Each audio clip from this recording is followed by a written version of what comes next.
Good evening and welcome to Chabad of Westlake and the Chai Teen and Youth Center's annual gala banquet and Chinese auction. Whew. I've been worrying about that sentence for a while now. We're honored to share this special evening with all of you, an evening that is lovingly dedicated to our brothers and sisters in the Holy Land.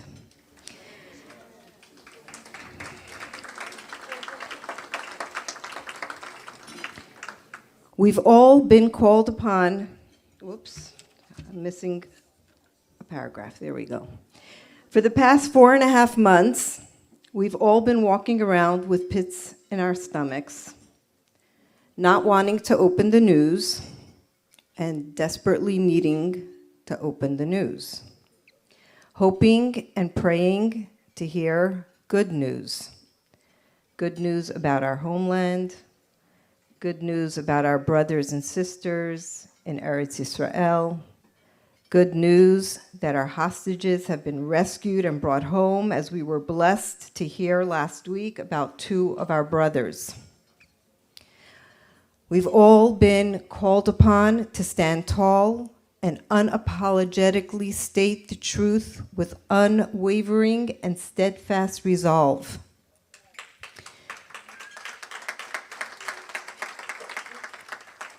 This is our homeland. It's always been and always will be.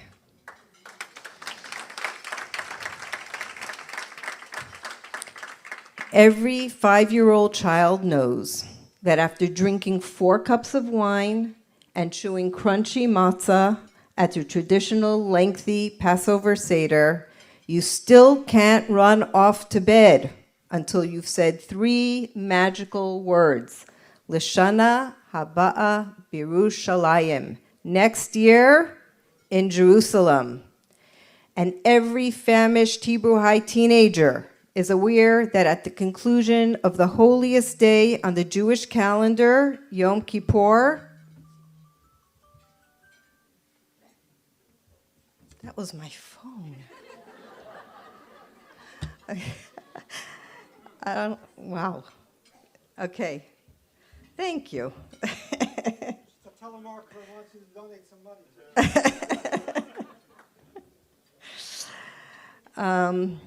What was I saying? Oh, yeah.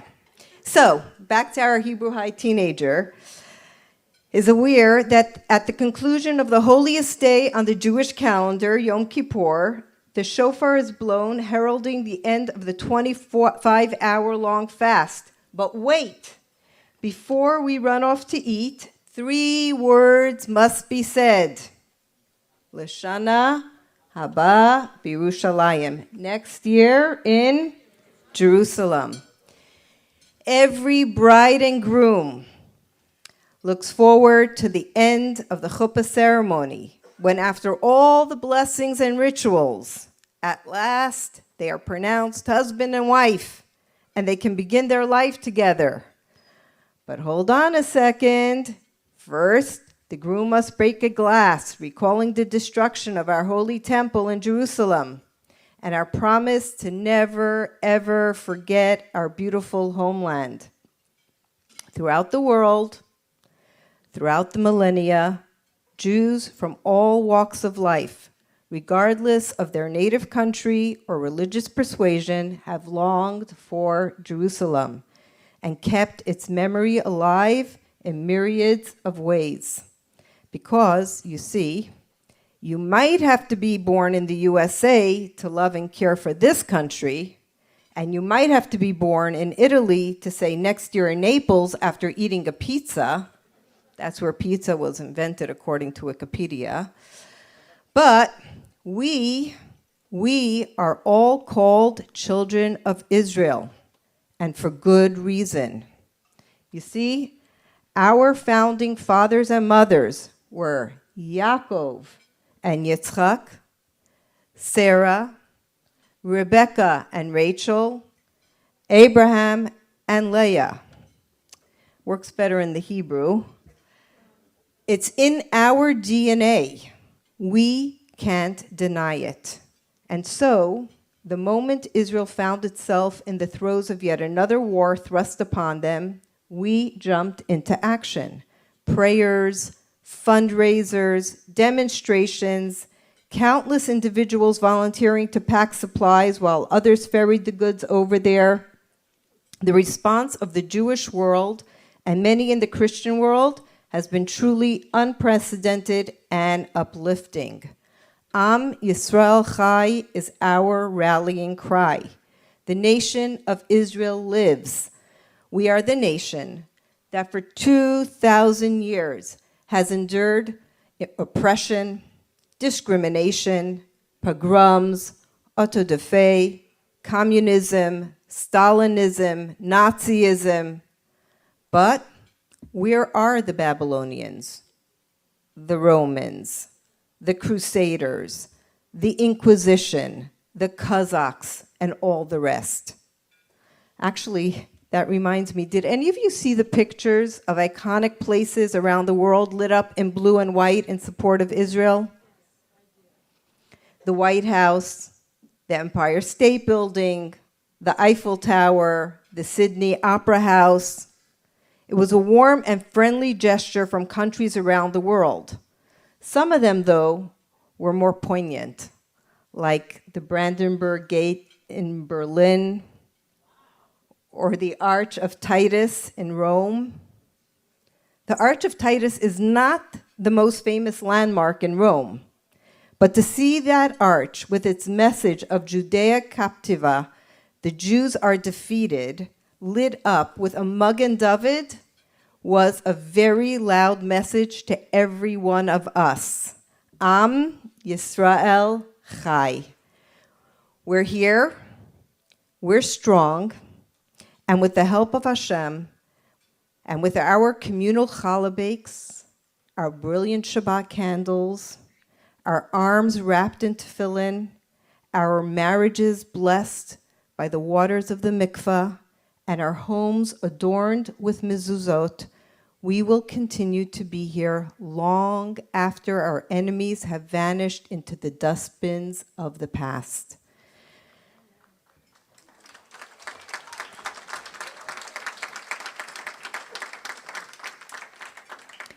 And so, tonight, we've come together to stand tall and proud and confidently declare, Am Yisrael Chai. Come on, say it with me. Am Yisrael Chai. The nation and country of Israel shall live. And speaking of tall and proud, what about those incredible spouses, parents, siblings, and children of our fearless and daring soldiers?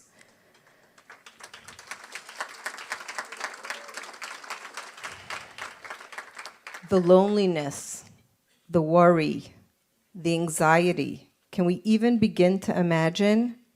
And what about the soldiers themselves? We've all shed many tears watching the videos of them going off to battle, their heads held high, their spirits soaring, their loyalty unshakable.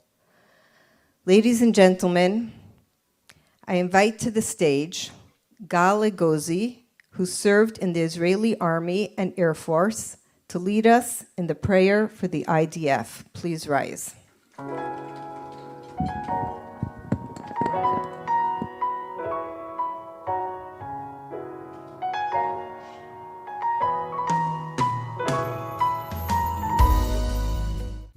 Good evening, everyone. מי שברך לחיילי צה"ל, מי שברך אבותינו אברהם, יצחק ויעקב, הוא יברך את חיילי צבא ההגנה לישראל, העומדים על משמר ארצנו וערי אלוהינו, מגבול הלבנון ועד מדבר מצרים, ומן הים הגדול עד לבוא הערבה, ביבשה, באוויר ובים. ייתן אדוני את אויבינו הקמים עלינו, ניגפים לפניהם. הקדוש ברוך הוא ישמור ויציל את חיילינו מכל צרה וצוקה, ומכל נגע ומחלה. וישלח ברכה והצלחה בכל מעשה ידיהם. ידבר שונאינו תחתיהם ויעטרם בכתר ישועה ובעטרת ניצחון. ויקיים בהם הכתוב, כי אדוני אלוהיכם ההולך עמכם להילחם לכם עם אויביכם להושיע אתכם, ונאמר אמן. I would like to invite Rabbi Mendy, please, to the stage. Thank you, Gal. Let's just do that one more time. Ki Hashem Elokeichem haolech imachem lihilachem lachem im oiveichem leoshia etchem v'nomar amen. Hu yivarech et chayaleh tzva hagana leYisrael. Hu yivarech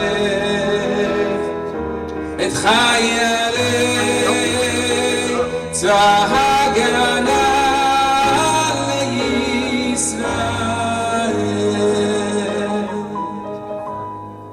You may be seated.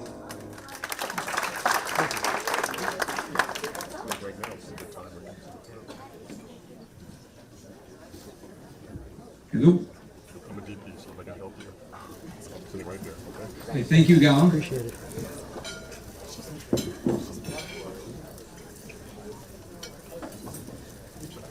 As we pray for God to watch over the soldiers of the IDF, protect them, and give them success, we should remember the hostages, those who are currently in captivity right now as we speak. Many of our lives move on every single day, but we can never forget that there are people suffering right now in this moment. There's a special prayer that's said, many people say it every single day. In our shul in Chabad of Westlake, many people say it every morning after davening. But nowadays these words ring so much more powerfully because it's specifically a prayer that God bring home those who are in captivity. Ready?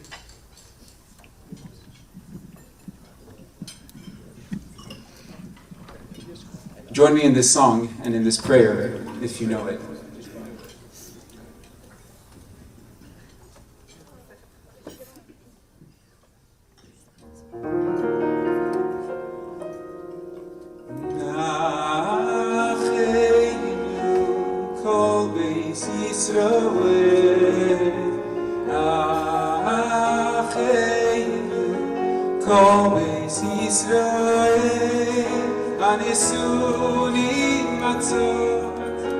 Batzolo ubashivyo hoinim bein bayom ubein bayabosho. Sing with me if you know it. Acheinu kol beis Yisroel. Acheinu kol beis Yisroel. Anesuni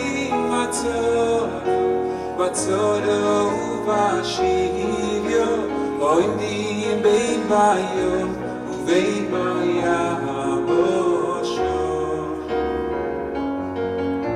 Hamokoi mirachem aleihem yoitziim mitzoro v'yivochoyu me'afelo liyoilo u'mishibud ligiyu lo hashto v'agolo u'vizman ikoriv. Hamokoi mirachem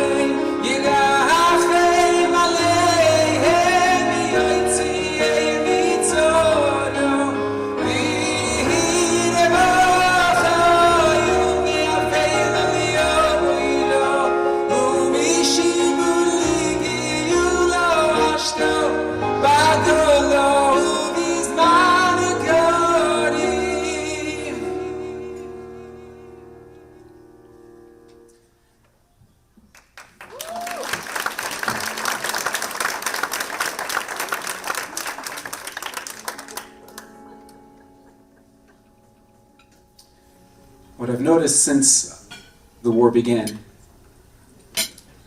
is that there are so many songs and prayers that we sing all the time.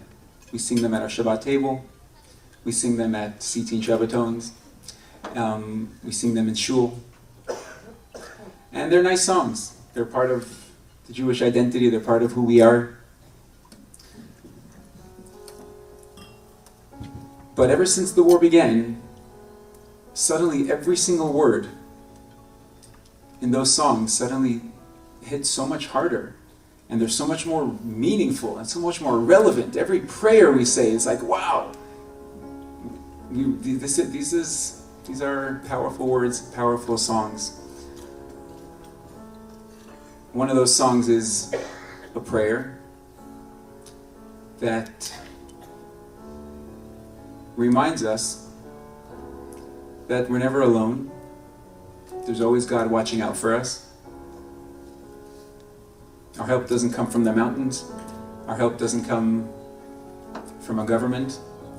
Our help comes from God, the maker of heaven and earth.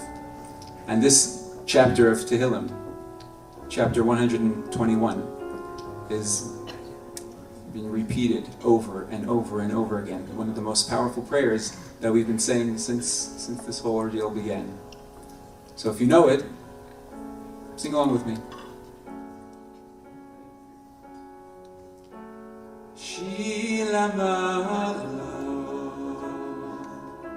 אשא עיניי אל ההרים, מאין יבוא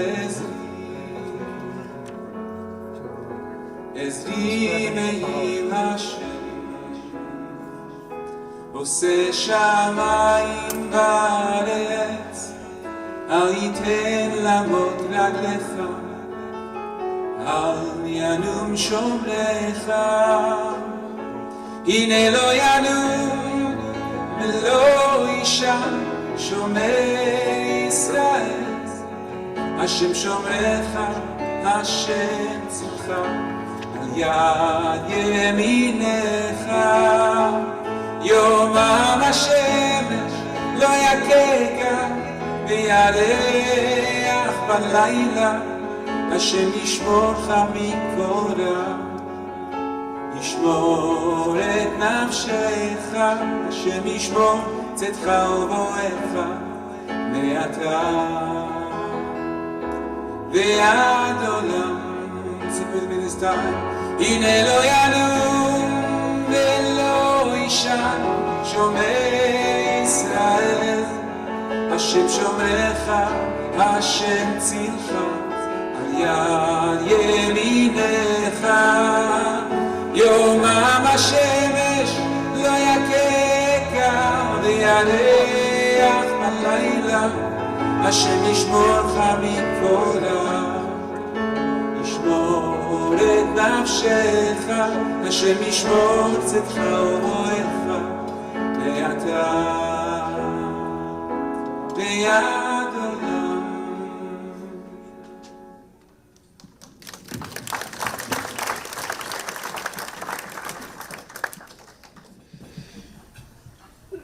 These prayers bring us some peace, reminding us that God is always watching us every step of the way. Yet in times of difficulty and in times of uncertainty, when you don't know what the next step is going to bring, you don't know what the next day is going to bring, it kind of feels like God is like life is kind of feels like life is a narrow bridge. It feels you're walking on a tightrope. And that can be unsettling. It can be scary. But we have another reminder that life might be like a narrow bridge, but the main thing is, anybody? Not to fear at all. So join me in this next song. Kol ha'olam kulo גשם צר מאוד, גשם צר מאוד, גשם צר מאוד, כל העולם כולו, Geshetzar me'od, Geshetzar me'od. Let's do that again, but sing with me this time. Kol ha'olam kulo, Geshetzar me'od, Geshetzar me'od, Geshetzar me'od. Kol ha'olam kulo, Geshetzar me'od, Geshetzar me'od. V'ha'ikar, ha'ikar, lo לפחד, לא לפחד כלל. v'ha'ikar, v'ha'ikar, לא לפחד כלל. v'ha'ikar, v'ha'ikar, לא לפחד, לא לפחד כלל. v'ha'ikar, v'ha'ikar, לא לפחד כלל. Try that in English. Sing with me. The whole wide world is a very narrow bridge, a very narrow bridge, a very narrow bridge. The whole wide world is a very narrow bridge, a very narrow bridge. 1, 2, 3, but the main thing to recall is to have no fear at all. But the main thing to recall is to have no fear at all. v'ha'ikar, v'ha'ikar, lo לפחד, לא לפחד כלל. v'ha'ikar, v'ha'ikar, לא לפחד כלל. But the truth is that we're a seasoned people. We've been around. This is not the first time that people rise up against us to destroy us. Pesach is around the corner. We all know the song we sing at the Seder table, V'hi she'amda. In every generation, there's another plan. But God is on our side, and He takes care of it. So sing with me. V'hi she'amda lavoteinu, V'hi she'amda lavoteinu v'lanu, שלא אחד בלבד עמד עלינו לכלותנו, עמד עלינו לכלותנו.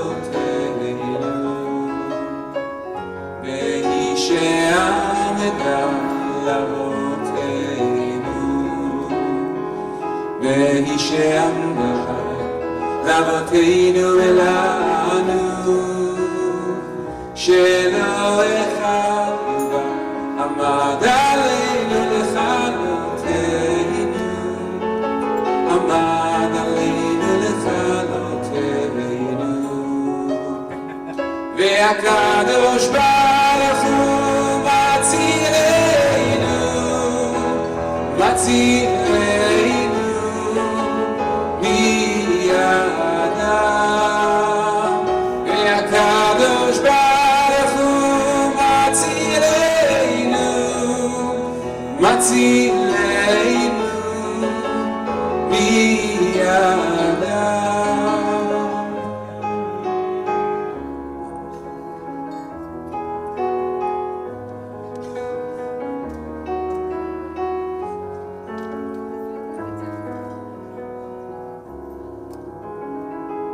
But with all of the reassurance that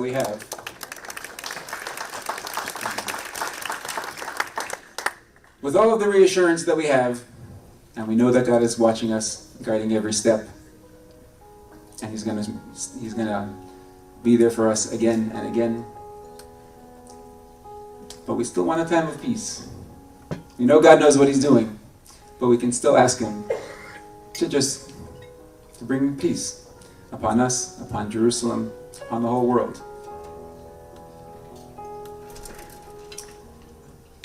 So sing with me this next song, a beautiful prayer, beseeching the peace of Jerusalem. And if you come to Chabad of Westlake on Shabbos, you definitely know this song, so sing along with me. למען החי וראיה, למען החי וראיה, אדברה נא, שלום בא, למען החי וראיה, למען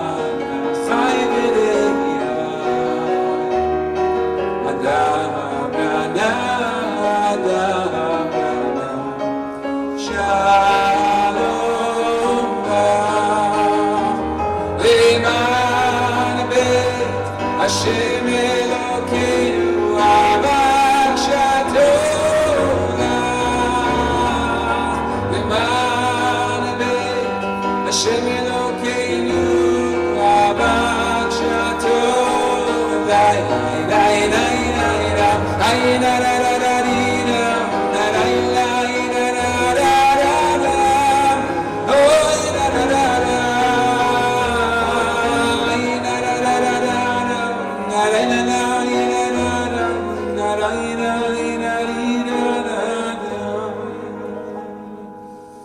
And of course, the ultimate prayer for peace, this one you have to sing along with me. Nose shalom bimyoma, hu yaseh shalom aleinu ve'al kol Yisrael, ve'inu amen. Nose shalom bimyoma, hu yaseh shalom aleinu ve'al kol Yisrael.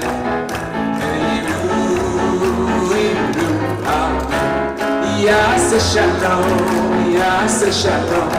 shalom aleinu ve'al kol Yisrael. Yaseh shalom, shalom aleinu ve'al kol Yisrael.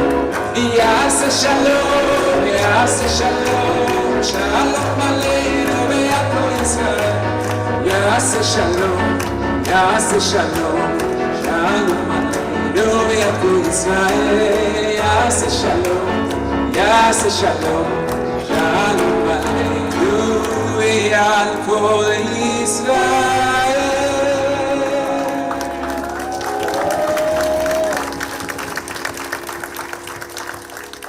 The problem is that sometimes the peace is tarrying, delaying. It's not here yet. And maybe we should just be realistic. But there's another song for that. Song of hope. Because we know peace will come upon us. Right? Od yavo shalom aleinu, od yavo shalom aleinu, od yavo shalom aleinu ve'al kulam. Od yavo shalom aleinu, od yavo shalom aleinu, od yavo shalom aleinu ve'al kulam. Salam.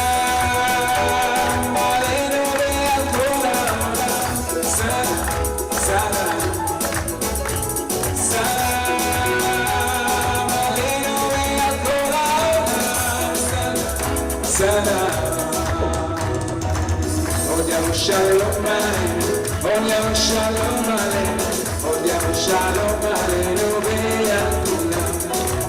Od yavo shalom aleinu, od yavo shalom aleinu, od yavo shalom aleinu ve'al kulam.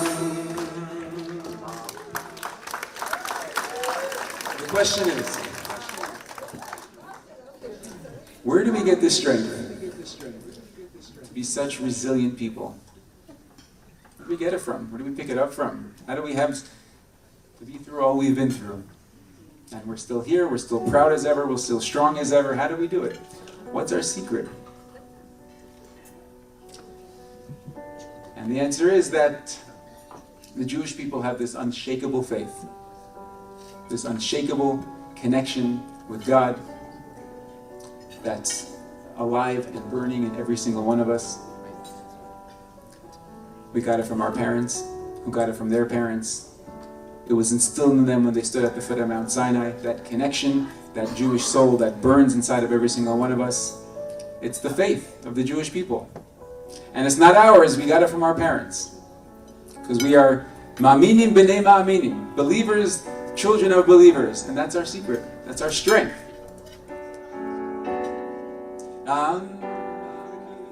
אנחנו מאמינים, הם מאמינים, ואין לנו מאמין להישאר, אלא אבינו, אבינו שבשמיים. Sing with me, אנחנו מאמינים, הם מאמינים, ואין לנו מאמין להישאר, אלא אבינו, אבינו שבשמיים. One more time, אנחנו מאמינים, הם מאמינים, ואין לנו מאמין להישאר, אלא אבינו, אבינו שבשמיים. אנחנו מאמינים, הם מאמינים, ואין לנו מאמין להישאר, אלא אבינו, אבינו שבשמיים. And this same faith,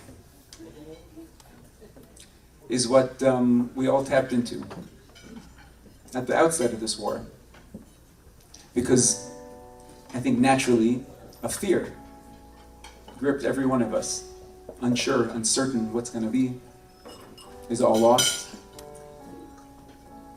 But then we remembered all of these messages that we've been taught again and again and again in simply the songs that we sing. And that we drew strength from that. And we knew that God is, to trust in God means there's nothing to fear. There's nothing to fear. And we know that Mishem Amin lo mefached. Somebody who has faith is not afraid. And that gave us tremendous strength. Yeah? Can we do that? Mishem Amin lo mefached. את האמונה לאבד, ולנו יש את מלך העולם, הוא שומר אותנו מכולם. מי שמאמין לא מפחד, את האמונה לאבד, ולנו יש את מלך העולם, הוא שומר אותנו מכולם.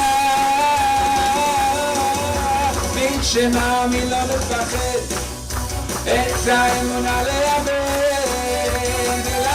את מלך העולם, והוא שומר אותנו מכולם.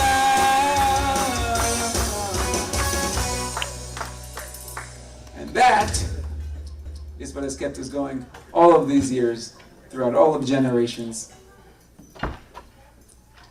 The miracle of the Jewish people, we're still here, we're still proud, we're still a nation.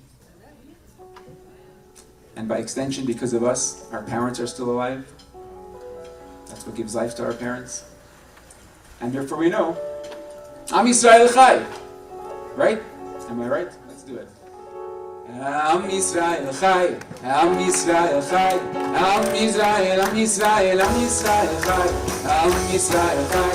Am Yisrael Chai. Am Yisrael, Am Yisrael, Am Yisrael Chai. Am Yisrael, Am Yisrael, Am Yisrael. Come on, sing it with me. Am Yisrael Chai. Am Yisrael, Am Yisrael, Am Yisrael. Am Yisrael, Am Yisrael, Am Yisrael Chai. Am Yisrael Chai. Am Yisrael Chai. Am Yisrael, Am Yisrael, Am Yisrael Chai. Am Yisrael Chai. Oh, David Chai. Am Yisrael, Am Yisrael, Am Yisrael Chai. Am Yisrael, Am Yisrael, Am Yisrael. Am Yisrael, Am Yisrael, Am Yisrael Chai. Am Yisrael, Am Yisrael, Am Yisrael. Am Yisrael, Am Yisrael, Am Yisrael.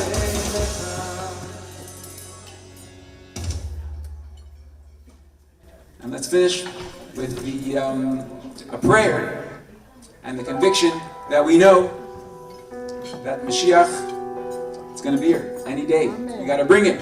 We got to do it. And it's about time. So let's do it. אני מאמין, באמונה שלמה, בביאה המשיח. אני מאמין, אני מאמין, באמונה שלמה, בביאה המשיח. אני מאמין, משיח, משיח, משיח.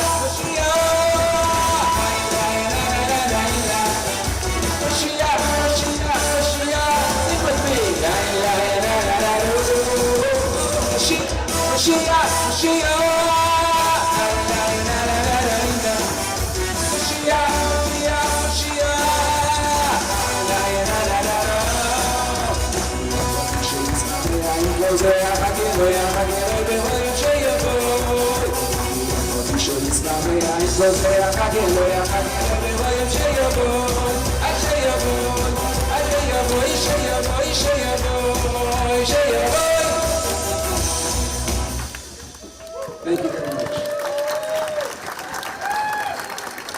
Thank you. Enjoy the rest of your evening.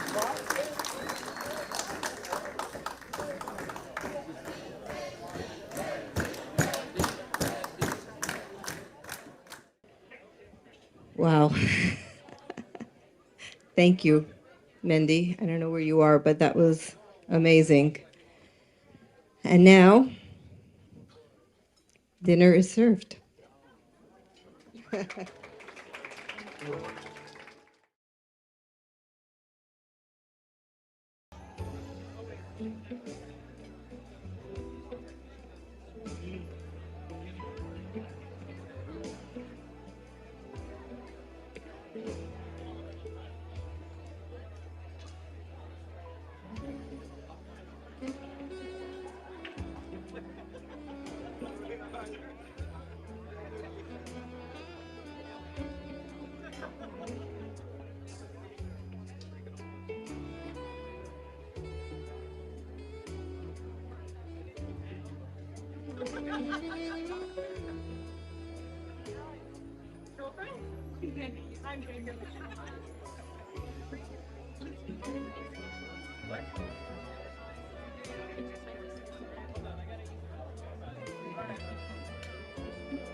Everybody, I hope you're enjoying your dinner.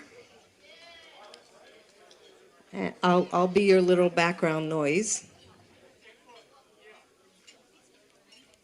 Okay. Prayer and heartfelt pleas are certainly important, very important. But simcha, joy, has a special secret power. When we serve Hashem with joy, God responds to us in kind by blessing us with reasons to be joyous. To help us set the mood and give us a laugh, we are very happy and blessed to have with us Avi Lieberman, comedian with numerous TV experiences. He has done shows for our troops in Iraq and Afghanistan.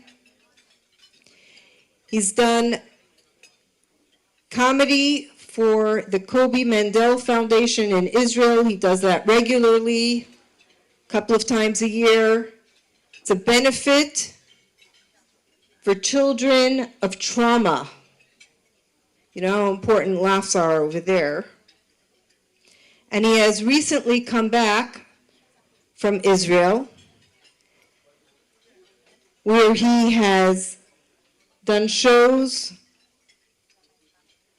for our soldiers there on bases and for the families of reservists and for many of the families that have been displaced and evacuated from their homes. So, everybody, let's give it up for Avi Lieberman. Thank you very much. All right, let's have a round of applause for Rabbi and Rebbetzin Sapo, for God's sakes, who put this whole thing together, fearless leaders. Thank you. Well, I just want to say I am thrilled to be here because I just came back from another show out of town. I'm not going to say where I was, but I was fortunate enough to spend Shabbat there. It was a very nice community, and they gave me an aliyah while I was in synagogue. They gave me Hagba, where the Torah scroll is lifted above the congregation. But it happened to be a particularly heavy one. So when I lifted it, I went, Jesus, this is heavy, which I probably shouldn't have said. Just it slipped out. And I was concerned because the rabbi was standing right next to me, but he shot right back, went, for Christ's sakes, don't drop it. I went, okay, I think I'm being a good person. It could be okay. And can we have a round of applause for Chabad in general? How great is Chabadism? I'll tell you why Chabad is so important, right? Especially in times like these, or difficult times, because we need joy, right? And that is what Chabad does. Chabad brings joy, spreads joy all over the world, right? And at the same time, they're very welcoming, right? Doesn't matter what your background is, they will welcome you in with open arms, and at the same time, they are still able to maintain their own level of stringency, which is a difficult balancing act, but Chabad does it, right? If you were to ask someone from Chabad, for example, like, is that restaurant kosher? 100% kosher, you can eat there whenever you want, not a problem. We don't eat there, but for you... So I shouldn't do that. That's not what I said. I'm just saying we'd rather eat pork on Yom Kippur, but for you, no problem. And also, tell you why you need Chabad, because Chabad, they're big on the l'chaims, right? Do we have l'chaims tonight, Rabbi, yet, or no? It's outside, of course, yes. You have, and Chabad, because of the rich history, beautiful history, right? They have all of these obscure dates on their calendar, and unless you grew up in the movement, you've never heard of them, right? But they use them to their advantage to have l'chaim, right? It's like in this date in history, the Frierdiker Rebbe stubbed his toe, thought it was going to get infected, and it did not. L'chaim, okay, I don't know where that came from, but on this date in history, the Rebbe sent a package in the mail at UPS, and it got lost. We thought it was over, and they found the tracking number. We got it. L'chaim, it's all right. So, works for me. But we need more joy. We are joyous people, right? I'd say we have joyous holidays, right? I would say. What's the next holiday we have on our calendar? Anybody know coming up? Purim. Would you say Purim's a fun one? Purim is a fun one. I think Purim is one of the only holidays we have that is more fun than anything that exists in the Gentile world, right? That's the only holiday, right? You could walk out of your house, bottle of Jack Daniels in one hand, vodka in the other. Your neighbor can look at you. Where are you going? Synagogue. Have fun in church, loser, right? That's a fun one. So, you ever try explaining our holidays to people that are not Jewish? Do we have many people? Who is not Jewish? Anybody here not Jewish? Yes, a few of us. Okay, let's bridge the gap, right? How would you explain? What's the first holiday on our calendar, everybody? What is it? Rosh Hashanah, right. How would you explain, what's your name right here, ma'am? What? Nancy, how would you explain Rosh Hashanah to someone who isn't Jewish? What would you say? What would you compare it to? Right, New Year without the fun. That's sort of how I explain it, right? And after that, of course, we have what? No, it's Some Gedaya. Trick question. Don't worry, nobody ever gets that. All right, Rabbi, did I know what Some Gedaya is? Yeah, I don't. So we have minor fast days in our holiday, right? We have major fast days, right? Yom Kippur, the big ones, and we have minor fast days. Here's what I've realized, at least in my community: every minor fast day begins exactly the same way, with this phone call to your buddy. Yeah, hey, it's me. Are you doing this one? I don't know, man. I'm really on the fence. You know what? Call Mike, see if he's doing it, because he's more religious than both of us. If he's not doing it, I'm not doing it. No, don't call Dave. Well, because he's a Baal Tshuva and they're over the top. Don't call, hey, he's definitely doing something. No, of course, Yom Kippur. Round of applause, I'm just curious. Who made it in synagogue the entire service this year on Yom Kippur? Who made it the whole way this year? Good for you. All right, good. Right here, ma'am. Okay, your name is? Simone. And Simone, did your mind wander at all during the service? No, what a holy woman we have here in Simone. It's good for you, Simone. It is a haul, right? If your mind does wander, right, it's okay. Just don't make the same classic mistake I seem to make every year. Every year I do the same thing. I go, you know what? I'm just going to see how much more we have to go here. Let me just see. Don't ever do that, because it's never anything positive, right? It's never, 3 pages. Yay. It's always, you have got to be kidding me. Who wrote this? This is insane, right? And then I started doing that Moxor math in my head, 216, 395 for the love of, oh wait, this is an English half divided by 2, maybe I can carry it before the 4, it's the worst. And we do have, some of the holidays though, are more intense, I would say, than other ones. What's after Purim? The rabbi alluded to it when he was up here. Passover, right, coming up next? Are we excited about that? Yes, it's like 50-50, right? I know here's the thing that people don't tell you. Passover begins before you think it does, and ends after you think it does, right?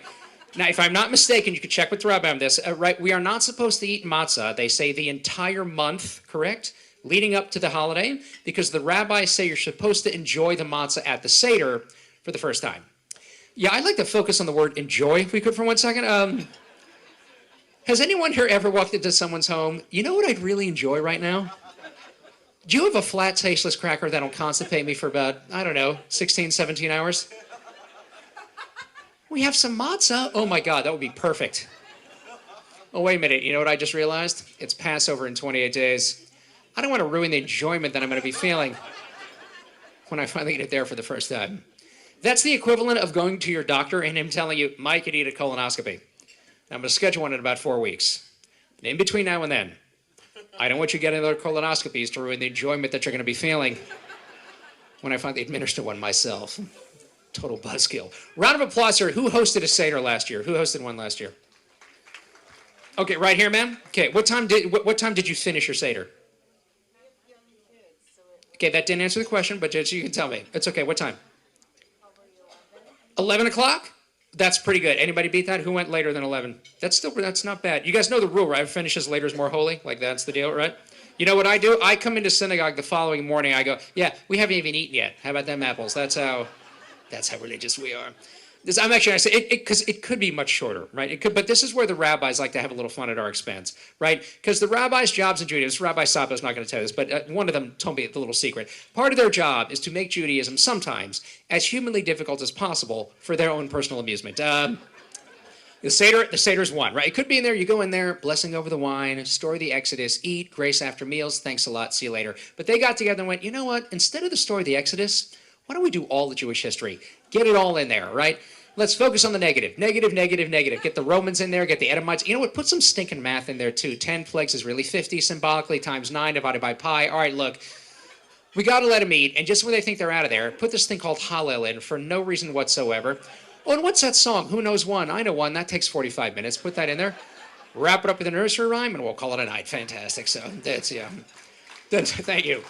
And also, I should mention, there is a number that appears very frequently, symbolically, in the Seder that we do not see in other places, but we see it a lot. In this, anybody know? What is it? 4. Very good. What do you have? 4 what? 4 cups of wine. What else?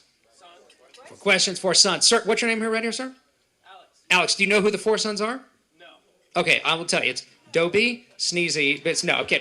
It's wise, wicked, simple, doesn't know how to ask. Correct, Rabbi, if I'm not mistaken? Yeah, I think that should be updated for like modern parents, right? Instead of like wise, wicked, simple, doesn't know how to ask, have gifted, behaviorally challenged, special ed, and Asperger's, right? Doesn't make more sense.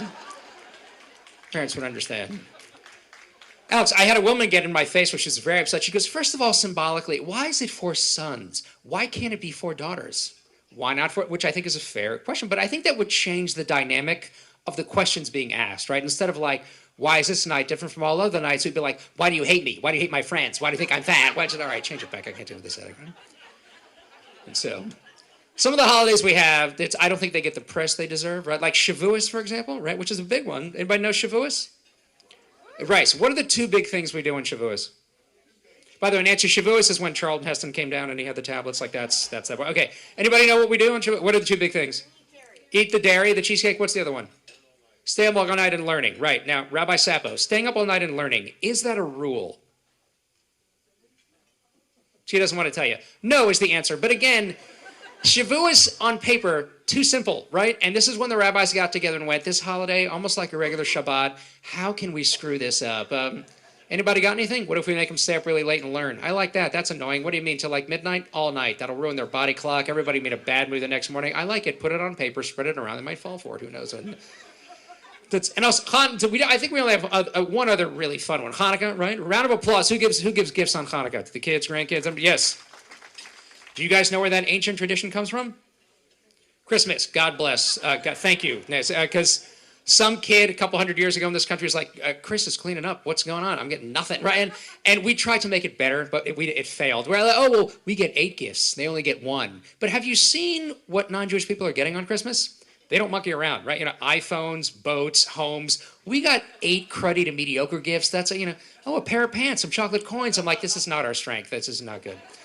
Actually, out of all the holidays we have, and I left it out by process of elimination, there's only one that is impossible to explain to people that are not Jewish. Don't even bother. What is it?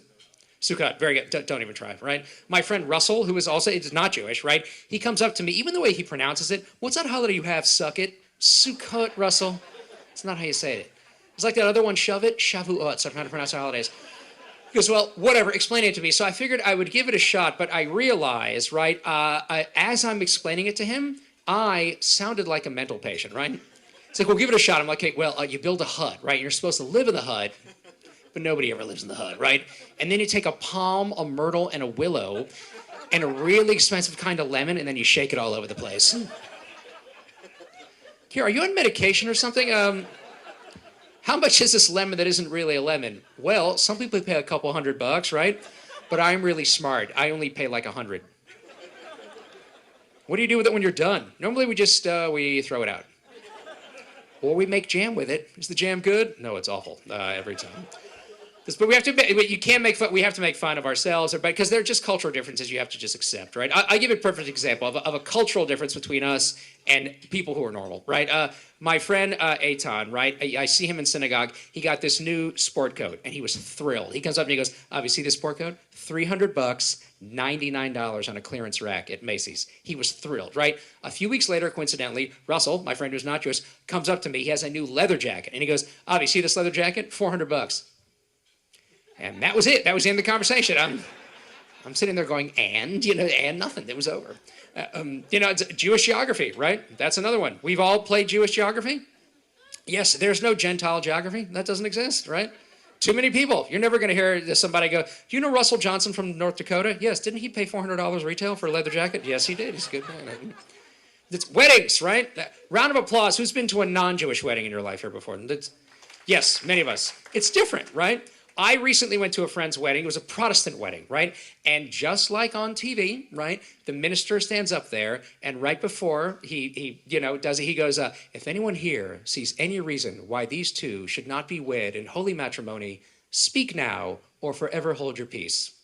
Can you fathom giving a room full of Jews that option? There'd be 40 hands up in the air. "I've got something up." "Morris, what are you doing? Put your hand out." "Just a quick thing. Excuse me. Yeah, over here. Yeah, I was first. Yeah, over here." Listen, I'm not saying you shouldn't get married. All I'm saying is, don't do business with her father. He's a thief. That's all I'm saying. You can't do it. So, and I'm Israeli too, by the way. I know the rabbi said, where are the Israelis? Applaud for where are the Israelis? Oh, a lot. Okay. Quick apology on behalf of myself and the other Israelis here. But if one more Israeli tries to sell me a Dead Sea product in a mall, I'm going to blow my brains. I can't take it anymore. Because they haven't really learned the American sales technique yet, right? They insult you and then try to sell you the product, right? It's like, "Hey, your face looks like garbage. Come here, I want to help you." "Yeah, you come here." "No, you, the fat guy, the fat one. Come here, I'm trying to help you." "What, you mad at me?" "I'm mad that you go away. I don't sell you nothing right now." So yes, and it's interesting now because in a lot, normally when I fly, by the way, I should mention this, it's fun, most of you guys fly out of Burbank Airport? I've never met a group of people in the Valley more proud of their airport than people who live in the Valley. Because I fly a lot as a comedian, and every time I fly, they come to Avi, fly to Burbank. Gotta fly to Burbank, less crazy, less nuts. The problem is you can't get a direct flight out of Burbank to anywhere. Last time I flew out of Burbank, we stopped at LAX. I'm like, this isn't convenient at all. This is stupid.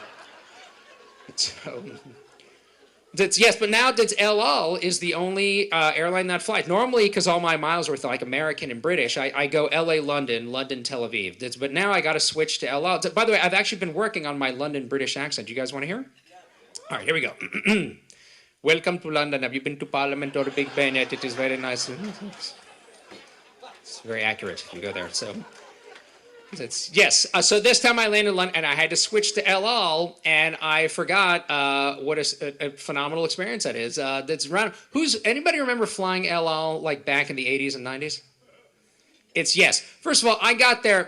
First, El Al. Last time I checked into my flight, right, and I got there in plenty of time. I had my window seat. Seated next to me is a black-hat, ultra-Orthodox Hasidic Jew, right, and next to him is the most secular Israeli girl on the planet. So take a guess what happens? Right, he wants to switch. He's upset. I'm not so. It's the woman that is my wife. I don't blame him. I blame the people at the ticket counter because they know perfectly well this is a religious man. And they're just having a ball with this. Let's see a black hat, ultra-Orthodox Hasidic Jew. Yeah, let's see you next to the chick in a bikini. Think that'll work out. Here we go. Have a good flight, sucker, right? So then I switched. I played the nice guy. And he was a very nice man. Round of applause. Who's been like Israel the last year or two? Like before the... Yes. Fall asleep on the plane, sir? No. Who sleeps on the plane? Okay, but I slept too. I was all proud of myself. I fall asleep, and then what must have been, 4:35 in the morning, all of a sudden I'm getting elbowed by this guy. "Get up, minion, back of the plane. We need you." "Did you put on film this morning yet? Did you do that yet?" I'm like, it's 4:30 in the morning. No one has put on film. We need you for a minion right now. Someone is saying, "Gosh, this whole plane is Jewish. We specifically need you. Get up. Let's go." And I got to say, the service has improved, Israelis, correct? I think it's gotten better. You guys, who flew it? Who's flown El Al the 80s and 90s? Yes. Remember those days with the flight attendant pushing the cart of anger and hatred, hating her job? "What do you want, chicken or beef?" "I'll take the beef. We're out of it." "So what you even ask me for? Just take the chicken, leave me alone. It's a long flight. Don't have time for you right now." The announcement's also very professional nowadays, right? You get on the plane like, hello, ladies and gentlemen, welcome to flight 206 to Tel Aviv. I'll be your pilot today. And I'm not used to that. Remember the old days, guy get on there, hello, I'm Yossi, I'm the boss of the plane. If you're sitting in coach, too bad for you. Make some more money in your life. Get into business class. First class service, we have Ayelet and I'm dating here, so keep your hands off. And don't ask how long a flight. It's not F-16. I do what I can. Okay, bye-bye. This is long as I've not always taken that route. I'll tell you the most unique way I ever went to Israel, and this was just for the experience. It took me 3 months. Do you guys know what the A380 is? Do you guys know what this plane is? For those who do not, right, it is a 2-story airplane. If you go first class, you get your own room. You can take a shower, right? Here's the problem. It's $21,000. I was not going to pay that. Took me 3 months of phone calls, points, miles. I finally got it. Here was the thing, though. I had to take one of those Gulf state airlines, one of the Arab Gulf states. It was Air Emirates. And I had to go L.A., New York, Abu Dhabi, Amman, Jordan. And then I couldn't get a flight from Amman to Tel Aviv. And my friend goes, don't sweat it. Take a cab through the desert, cross at the Allenby Bridge, no problem. I go, is that safe? He goes, yeah, just make sure when you get off the plane and, the cabbies are running up to you that you take an official cab. Because, they try to, the sales pitch is a little bit different in Amman, Jordan. It's like, Hezbollah Express? No, thank you. ISIS yellow cab? No, right? So I get to the border and they tell me that I had to pay extra to stay in this little first class room, right? And it was me and all of these Palestinian businessmen, right? Nice enough guys, but I wanted to keep a bit of a low profile. They're like, what's your name? I'm like, Chris Christensen from Corpus Christi. Yes, how are you, sir? Pleasure to make your acquaintance. And then I start to, you cross the border. You Israelis who know if you have 2 passports, right, you have to use your Israeli passports. I switch passports in the middle, and I get to the Israeli side, and I hand the guy my passport, and he must have given me about 15 of these looks like, what were you thinking? And then he goes like this. He goes, it's mostly Palestinians that come this way. I'm like, yeah, I'm fully aware based on the group I was hanging out with on the other side. And then he asked me this, and this is where being a smart aleck comedian never comes in handy. He goes, how do you normally come to Israel? How do I normally come to Israel? Normally I fly to Lebanon and apply for a visa with my Hezbollah buddies, but today I thought I'd mix it up a little bit. Issue very funny. Go wait over there for 5 hours. We'll see how funny you think you are, and it did not work out. No fun. And where's who's been in Israel? Someone at this table has been in Israel over the last couple of years or no? Who was in Israel? Who's been in Israel the last couple of years? Let's say before the war started. Tell me your name again, sir. Mark. When were you last in Israel? Last summer. And where's your favorite place to go in Israel? Take more time. We've got it all night. Yeah. But Latroon. Yes, it's a real pick-me-up. Good for you, Mario. All right, yeah, it's a tank memorial. All right. You know the rule, though. The rabbis are supposed to say the Western Wall, right? That's, a friend of mine told me this. He said, Avi, if you go to the Western Wall and you pray there for 40 days in a row, because I'm still single, he said, if you pray there for 40 days in a row, you will find your beshert. You'll find your soulmate. So I'm a big cynic. I made fun of him. I said, that's ridiculous, right? But to this guy's credit, he went 40 days in a row, and shortly thereafter, he divorced his wife and found his soulmate. So if you really have faith, it can happen. You guys ever been through the Arab market? The Arab Shuk? Round of applause. Who's been through that? Do you like it? Yeah, I kind of like it too. I don't understand the business model, right? How did that start, right? What did some guy a couple hundred years ago? Mohammed, I have an idea. I want to open a shop and sell souvenirs to tourists. Great idea. I will do exactly the same thing as you, right next door to you, and sell exactly the same products that you are selling. I have another cousin also named Mohammed. He will also open a store right next to us and sell exactly the things that we are selling. This will guarantee our lower economic status for generations to come. So sell something else. That's all I'm saying. So God willing, you guys will be able to go to Israel. Every airline will be starting soon. We'll all be back there soon. And yes, God willing, got to get the hostages back. But even sometimes, this is my luck, even with small travel things, sometimes I don't have luck. I'll give a perfect example. I'm driving on the 405 here, small stuff. Traffic jam, packed as usual. I'm in the far left lane. This guy stalls in front of me, right? Just to get around him, I pull into the carpool lane. For a split second, I get caught by this cop, right? Pulls me over. He walks right up to my door. I roll down the window. He looks right at me. And again, this is where being a smart aleck comedian did not come in handy. He looks right at me and he goes, you have to have more than one person in the vehicle to use this lane. And I said, well, with all due respect, officer, you didn't check the trunk. And he didn't find that funny at all. Hey, guys, thank you so much for having me again. Mazal tov to Rabbi Sabbath, the whole community. Great stuff you guys are doing. We'll see you next time.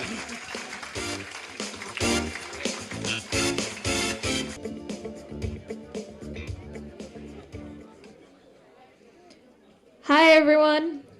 For anybody that doesn't know me, my name is Sarah Garland, and I'm a current student at Caneo Hebrew High School. I've been learning Judaics and Hebrew for around 10 years, since first grade. Before me, my older brother had gone to Hebrew school and had become an Olive Champ master. I aspired to be just like him, with his ability to read Hebrew, write Hebrew, and more deeply understand Judaism. Hebrew school quickly became part of my weekly rhythm, with the chance to do enriching art projects, listen to stories, and play games. Not only did I grow up going to Hebrew school, but even before the age of organized learning, I was going to Chabad of Westlake. Shul. This community has seen me as I ran through the aisles picking up candy, heard me as I yelled in the office during services, and understood me as I got bat mitzvahed in the very same room. This is my 4th year attending Caneo Hebrew High. While it is a Garland family graduation requirement, I always enjoy going. Why do I love Hebrew High? Is it Mushka's cooking? Is it Seagull's constant singing? Is it the special programs we have for holidays? While this is all true and great, I have a more meaningful reason that can be understood from a brief story. Every year in Hebrew High, we do a Tekes Yom HaZikaron, a ceremony for the Day of Remembrance for fallen soldiers and victims of terrorism. 2 years ago, I was assigned the part of reading a poem in Hebrew. Now, everyone knows I'm American as someone comes. Look at my dad over there. Does he look like he's ever eaten jachnun? Exactly. I was even told a couple of years ago I have a really prominent American accent that is especially obvious when speaking Hebrew. My non-Israeli self took on this very daunting challenge. I learned the words close to the point of memorization. I learned the meanings as well to assist in getting the correct emphasis and mood across. All through this process, I felt so supported by the community around me. My Hebrew teacher at the time, Roman, carefully worked with me, and my peers listened to me practice many times. In the end, I said my part well, and I'm still proud about it to this day. This connection and support I felt from this experience is something I felt numerous other times throughout the extended Caneo community. This is the feeling of family, and there's a reason we are Shevet Achim V'Achayot so much at Hebrew High. One of the best things about Hebrew High is that each and every person not only builds up their strengths, but also improves upon their weaknesses. Everyone at Hebrew High comes from different backgrounds, the ultra-Israelis, the Americans like me, and everyone else in between. Some people come to Hebrew High knowing how to speak fluently, some come with a ton of knowledge about Judaism, and some come knowing nothing at all.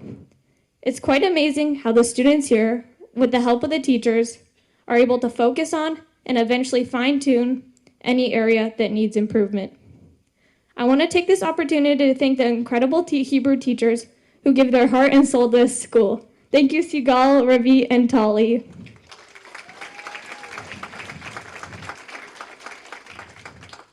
Whether I personally know you all or not, I'm so glad I can consider you all my family.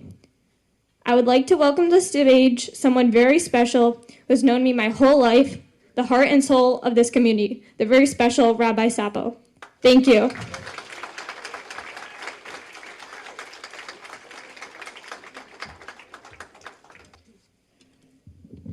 Thank you, Sarah. Ladies and gentlemen, good evening. Thank you for joining us. This beautiful banquet means a lot to us. To see this room filled with so many friends and supporters, and especially so many parents from our schools. Thank you for being here on this wintry, stormy night. A special shout out to a very dear gentleman that I'm honored to call a friend, and who is a tremendous inspiration both to me as well as to many others. Mr. Harry Selvin and his wife Maureen, owners of the Palm Garden Hotel.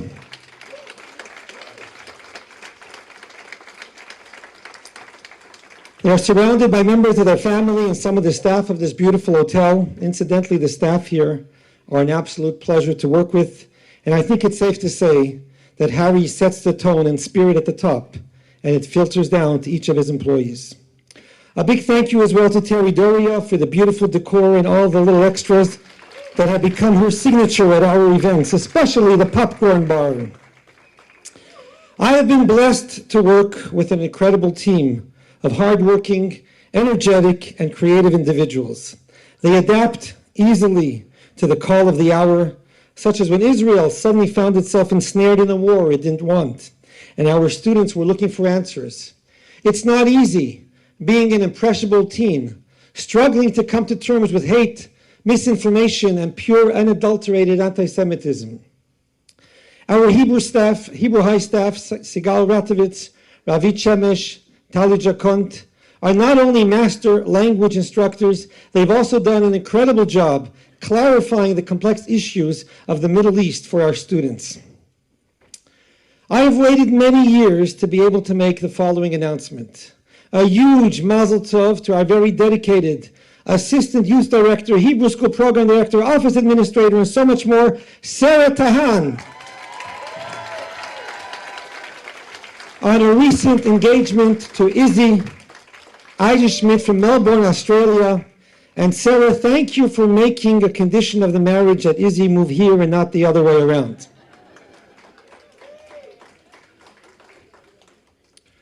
Two weeks ago, 100 teens from all over the valley, Santa Monica and our school, participated in our Israel Day, a remarkable program that presents stimulating speakers, former IDF soldiers, Israeli foods, and of course the shuk, the inimitable Middle Eastern marketplace. And this Wednesday, 25 teens will once again travel to New York to take part in the International C-Teen Shabbaton, 4 days of jam-packed fun and learning, highlighted by an off-the-charts Havdalah ceremony in the heart of Times Square. My highlight is picking them up from LAX on Sunday night and eavesdropping on their bubbling conversations as they each relive their favorite moments of this life-changing weekend. For all of this and for so much more, we are grateful beyond words to Rabbi Mendy and Mushka Friedman, directors of the Chai Teen and Youth Center.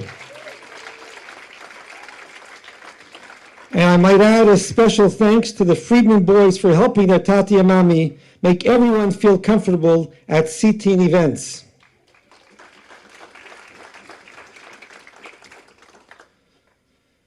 And finally, one more shout out to our Hebrew school staff that is here, to Bracha, to Genendi, and to Danielle Almog. Thank you so much. I'd like to take you back to a dark night in July 1985. I was winding my way up Malibu Canyon from the PCH, headed to a place called Agora Hills. The sky was studded with stars, but the pitch black mountains around me showed no signs of life. And with no GPS back then, I wondered if I'd left civilization behind me. And after what seemed like an eternity, I got onto the 101, heading north, only to discover that there really wasn't much going on in the Lost Hills, Liberty Canyon areas either. No lights, no illuminated billboards. Heck, they weren't even building a bridge for coyotes and mountain lions back then. I really felt as though I was driving to the end of the world until I finally arrived at a home in Morris Ranch, where Rabbi Moshe Brisky, executive director of Chabad of the Kneo, introduced me to a handful of families who had implored him to start a new synagogue in the Agora area. And that, my friends, is how Chabad of Oak Park was born. Dedicated families, excited to pioneer a new shul out of their homes, and I, reveling in the challenge of leading them. One of those families was Howard and Shira Schaefer. We just commemorated Howard's yahrzeit a few days ago, and Shira is with us tonight. Together with their 3 young children, they took turns hosting the weekly Shabbat service in their living room, followed by a study session and an elaborate lunch for all of the attendees. And it was during those lively roundtable discussions that an inquisitive 9-year-old boy by the name of Joel Schaefer would pepper me with questions about Judaism and life. Wise and intelligent beyond his years, Joel was not an easy pushover. He wasn't intimidated by the adults, nor by the often weighty topics. He was opinionated, and he'd skillfully argue the merits of his views. And no, you could not placate him with a simplistic answer, nor bribe him with a candy to go outside and play with the other kids. 2 years later, I moved to Westlake Village, or as I like to say, the Oak Parkers traded me and 3 first-round draft picks to Westlake for Rabbi Brisky. And the Sappos and the Schaefers lost touch with each other until a few years ago when I picked up the phone and heard a familiar voice. Rabbi Sappo, it's Joel Schaefer. Do you remember me? I'm married to a wonderful woman by the name of Alexis. I have 2 kids. I'm legal counsel for the Cheesecake Factory, and I'd love to reconnect to my Judaism. Talk about a blast from the past. Talia and Ethan began attending our Hebrew school. The family joined us for Shabbat dinner, and I was tickled to see that Joel hadn't lost his curiosity nor his ability to debate. And thankfully, he'd found the perfect partner in life. Alexis, calm, collected, the proverbial Eshet Chayil, woman of valor, an exemplary Jewish mother, truly a match made in heaven. 2 years ago, we celebrated Tali's bat mitzvah on the Westlake Chabad patio. And like all good parents, her mom and dad delivered the customary speeches. Only Joel's was not that customary. Oh, he praised his daughter for the lovely young lady she'd grown to be and lauded her accomplishments as you'd expect. But then Joel gave a powerful talk about Israel, about our historical connection to the land, about Jewish values that go back thousands of years.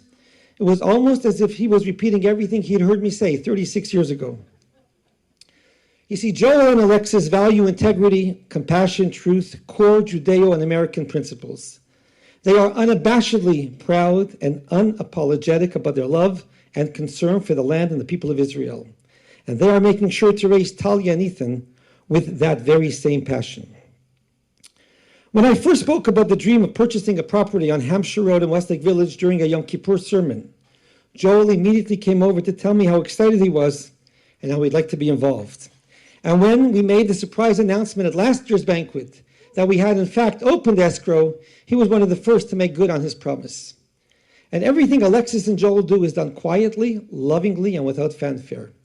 When I hand-delivered my letter to their home, explaining that we'd like to honor them at this year's gala, I expected, based on similar requests I'd made of others in previous years, that I'd have to wait a few days for a response. By the time I got back to my office, Joel was calling me. We're in. Not because he and Alexis were excited to be honored, but because I had stated that we were looking for a couple who are passionate about Israel and also personified the next generation of Chabad supporters. In that case, they felt that this evening is not about them, but rather another way for them to lead and inspire others to get involved, to care and to help propel Chabad forward in our new endeavor, our boldest move yet. The Talmud teaches, as our parents planted for us, so do we plant for our children. Tonight, we honor a couple who exemplify this teaching from the fledgling days in 1985 to the ground-breaking days of 2024. I'm honored to have Joel and now Alexis join us as we dare to dream about a brighter tomorrow. Ladies and gentlemen, please welcome to the stage the honorees of Gala Banquet 2024, Joel and Alexis Schaefer.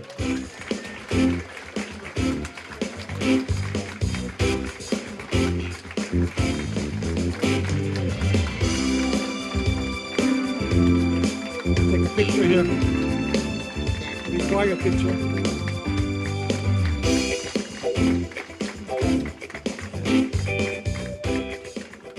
This is a beautiful piece, one of its kind. It's a map of Israel, together with a little vial of sands of Jerusalem, presented to Joel and Alexis Schaefer, honorees of Am Yisrael Chai, the Chabad of Westlake Village Banquet, February 19th, 2024.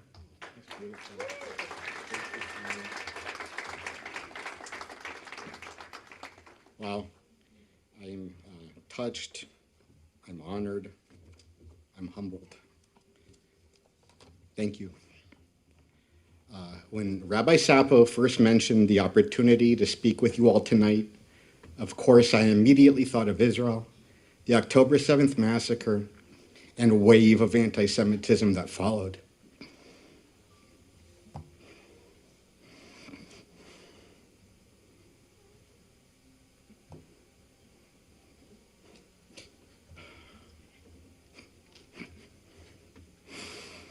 My first thought was to speak to the importance of Israel and our obligation to defend Israel from the pervasive lies and disinformation that infect any discussion concerning Israel. But as I thought more of it, I considered that we've been inundated with the crisis for the last several months and decided to keep my comments on Israel to this. We're right and they're wrong.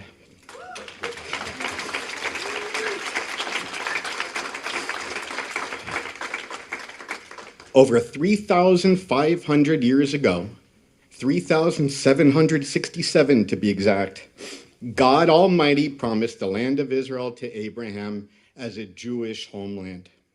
485 years after that, God's promise was fulfilled, and we have lived in Israel ever since. We have maintained a continual and unbroken connection with Israel for over 3,000 years.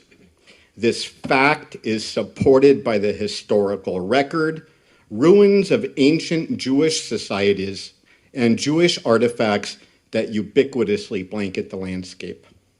Our connection to Israel is undeniable.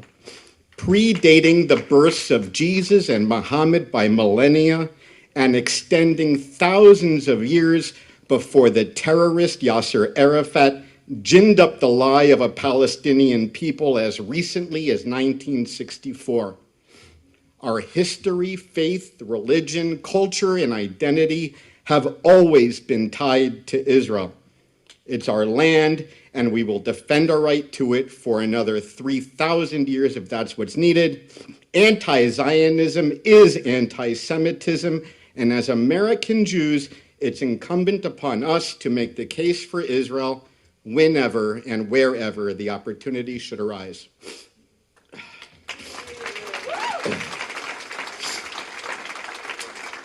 But today is about so much more than Eretz Yisrael, the land of Israel. Today is about Am Yisrael, the nation of Israel, and more importantly, that we, Am Yisrael, live. Am Yisrael Chai, the nation of Israel lives. Am Yisrael Chai, we shout in celebration. Am Yisrael Chai, we call out defiantly in the face of adversity. Am Yisrael Chai, we toast to it, we sing about it with pride. Despite everything, we take consolation in knowing the nation of Israel lives. But should we? What is so wonderful and what is so comforting in acknowledging simply that we live, that somehow we manage merely to survive. We don't shout that we thrive or flourish. We don't celebrate that Am Yisrael is achieving beyond our means. We celebrate that we enjoy something all people have, mere existence. Why? I believe the question goes not to our existence, but rather to who we are. Who is Am Yisrael, the nation of Israel? A collection of people that share what? An affinity for lox and bagels? Is it our shared heritage and traditions? Maybe that's a bit of it, but Jews all over the world, from Sephardic to Ashkenazi and Mizrahi to Ethiopian, don't necessarily share the same heritage or traditions.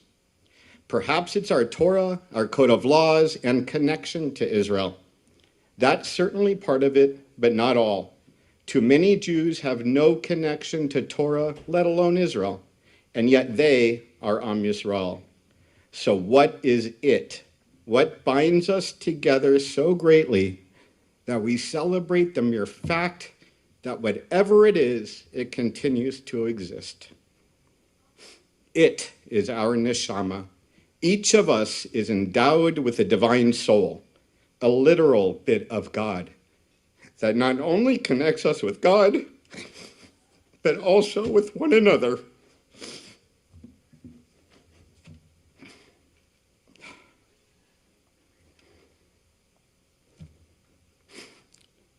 But does having a bit of God in us make us divine? Surely not. Of course, we are as human can be. And as humans, we are motivated by base instincts and natural desires. The difference is that there's this voice inside us to answer a higher calling, to fulfill our divine purpose. But we must choose to do this. The competition between our human wants and desires and our godly calling is real and not easily reconciled. Every second of every minute of every hour of every day, we quite literally struggle with God. And isn't it amazing to know that this is the meaning of the word Yisrael? Yisra meaning to struggle, and El, which is shorthand for Elohim, or God. We are meant to struggle with God. It's only by the virtue of this struggle, by earthly people choosing to forego earthly desires for a divine purpose, that we literally uplift ourselves and the world around us. But why should we do this? Why should we be deprived? Why endure hardship and difficulty when it's so easy to give in to our natural desires? Isn't that the point of life, to maximize pleasure and minimize pain, and to raise our children in a way so that they experience as much joy as possible and little suffering? Yes, that's all true, and recently I've come to realize that true happiness, deep and profound joy, comes not from Mastro Steakhouse, a big screen TV, even OLED, fancy cars, or shiny rocks. While I do enjoy many of those things, they don't bring me contentment. Too often I find that once I obtain some object of my desire, I quickly turn and lust after the next shiny thing. Big houses, fancy cars, lots of money, they're all nice to have and make life easier, no doubt. But they don't fulfill a purpose. They don't make a life worth living. This all became clear to me rather recently, last Rosh Hashanah, in fact, when I had what some might describe as a moment of clarity. We were at Chabad of Westlake, and I was praying along with everyone else when Rabbi Sapo came to pray just next to me. I was standing in front of an aisle seat, and Rabbi Sapo stood in the aisle next to me, and he prayed. And oh boy, did he pray. Those who have seen him pray know how earnestly he prays. Thank you. While I do make a sincere effort to connect with God when I pray, I'm noticeably lacking in comparison to the connection Rabbi Sapo has. Well, as he prayed so close to me, I found myself praying more intensely, and my focus narrowed. This went on for a while until I eventually had the sensation of tunnel vision, and I felt uplifted having had prayed so closely to someone so absolutely devoted to God. Just as the flame of a candle burns larger and brighter as it's brought closer to another larger flame, I too felt the fire in me grow. It was in this moment that I realized that my Judaism is the most important thing in my life, second only to my family, and really they're one and the same. What else would you fight and die for without hesitation? Over the last several years, and especially after Rosh Hashanah, my family has connected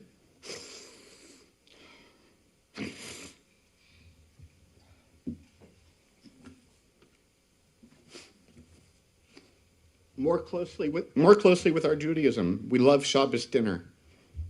Not only is it a time to take a break from devices and really enjoy each other's company, but even more importantly, it's a time when we feel spiritually uplifted and connected to one another and with God. When Ali and Talia light candles, we literally invite God into our home, if only for a bit. We sing Shalom Aleichem, bless the children, and sing Eishes Chayil. We recite Kiddush, wash hands, and say Hamotzi. It's all part of something wonderful. My family is blessed to eat together many times throughout the week, but Shabbos dinner is different. Shabbos brings the family more closely together. Isn't it interesting that after a long week of work and frustration, we light individual candles that are fully separated, and then after the spiritual connection we share during Shabbos, we light a single candle comprised of multiple individual strands, braided together so closely that when the wicks burn, their individual flames join together to form a single powerful flame that burns brighter than could the sum of each individual flame. As we've become more active with Chabad and connect more closely with our Judaism, we've realized greater joy in celebrating all the holidays, not just Hanukkah. On Sukkot, we build a sukkah and shake lulav and etrog. On Simchas Torah, I missed a day of work, and Ethan missed a day of school, so we could spend the day singing and dancing with Torah and celebrating with just a few drinks. We've always done Pesach Seder, but now it's more meaningful and certainly not the chore it once was. We make and share Mishloach Manos on Purim and go to the carnivals. Even Rosh Hashanah and Yom Kippur don't feel as daunting as they once did. This is what makes Chabad so wonderful. Nobody brings the joy of Judaism to life for so many Jews like Chabad. If you aren't already involved, I urge you to come for some celebration. It's funny how we more secular Jews make the effort to do the hard stuff. Rosh Hashanah and Yom Kippur are not fun. Long sessions in shul and fasting do not make for a great time. If that's all you and your family know, you're really missing out. If you don't already, I implore you, please come for the celebrations.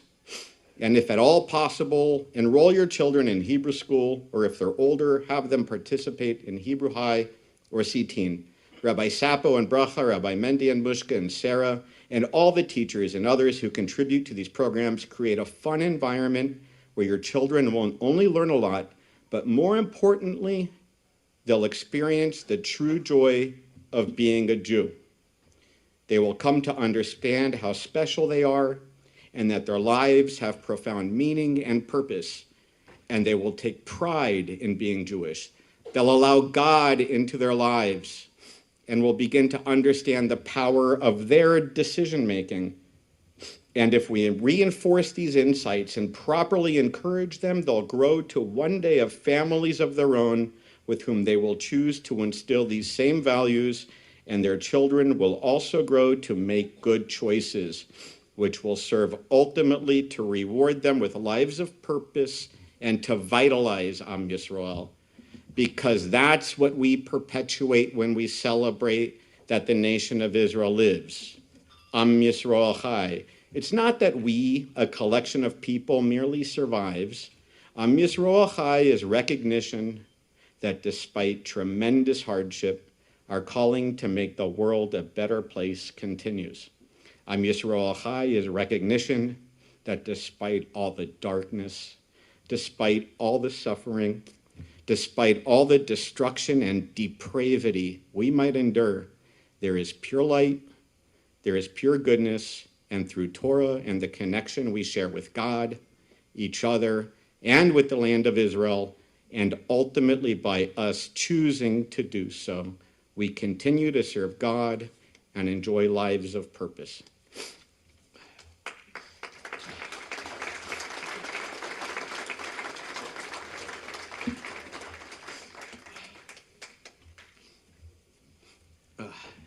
Now, as I look around this room and see so many faces I don't recognize, I can't help but be reminded of the 1992 vice presidential debate. For you political buffs, you may recall Ross Perot's rather obscure running mate, Admiral Stockdale's now famous question he asked when introducing himself to the American people, which is the same question Joe Biden undoubtedly muttered much more recently than that. Who am I? Why am I here?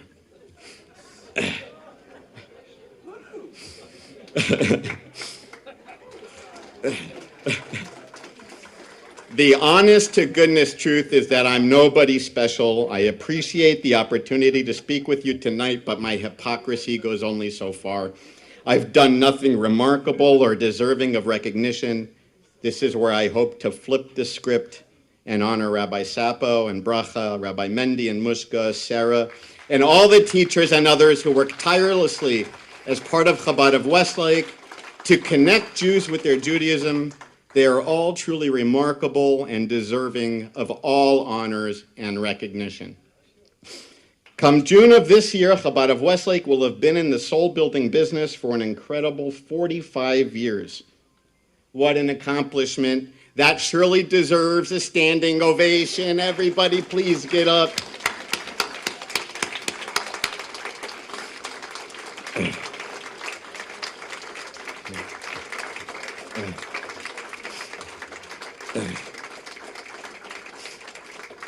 In closing, I would ask that you please donate generously so that they may continue these efforts from the new campus. I know there are many very deserving charities to choose from. Most are well-funded and far away, and though worthy causes, it's hard to see your donation make a difference, no matter how substantial. Here, I promise you, you'll make a difference. By any measure, the new campus is humble. It surely pales in comparison to the synagogues many of us have become accustomed to. The new campus won't have an imposing bima, marble walls, or opulent Aron Kodesh, but to Rabbi Sapo, it will be nothing less than a palace, because it will have classrooms for children to learn in, a playground where children can play, and a sanctuary large enough to accommodate special events. Please contribute what you can financially, but even more importantly, please come and be a part of the shul. I look forward to seeing everyone there and in toasting Am Yisrael Chai.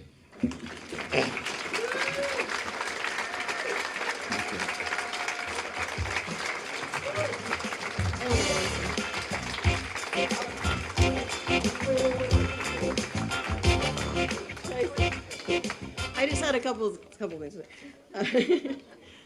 I would just personally like to take this opportunity to thank Rabbi Sapo, Bracha, Rabbi Mendy, Mushka, Sarah, and all the teachers at Chabad for the wonderful Jewish education they've given Talia and Ethan over the last few years. It's been a pleasure attending services and holiday gatherings at Chabad, and I truly feel blessed to be a part of such a great shul.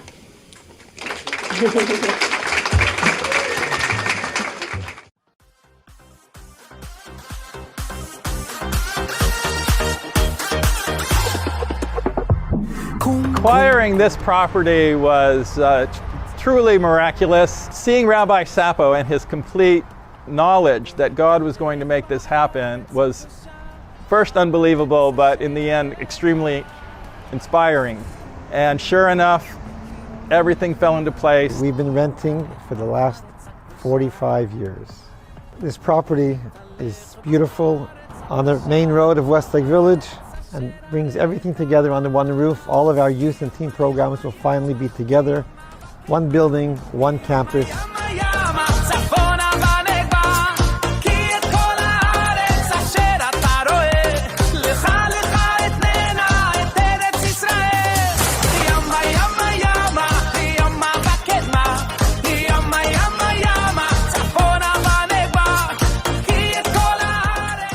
I think it's so important that they continue learning about Judaism and, just enjoying the holidays and learning why they do it. The thing I love the most is them coming home and the excitement that they have and the singing of the songs. It's such a beautiful thing that they get to continue learning what I learned when I was younger.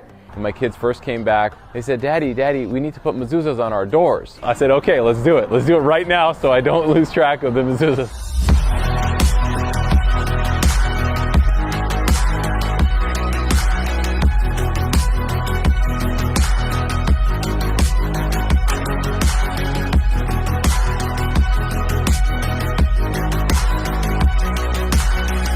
I feel like I learned to write a lot more, or write a lot better. I also learned to spell. Coming to school kind of feels like coming home to my Jewish family. All the teachers are so kind and supportive. They're always there for me. We were looking for a Hebrew high that had Zionist values, hardcore curriculum standards, and we were so pleased to find Conejo Hebrew High. Every day when I come here, I know I'm going to be learning something new. It makes you feel like a part of a strong community, a very supportive Jewish community, and it's all good.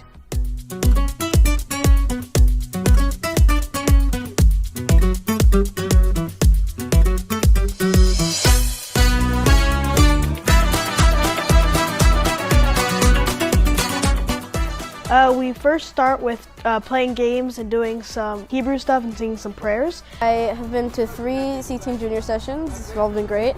We usually create stuff. This session is making a breadboard with some resin on it. I didn't really know any of these people when I first came, and they're all really nice. It's like fun to hang out with them. We have like a prayer time where you teach us our prayers, and I don't really do most of that stuff at home, so I think it's really important that I do it at C-Team.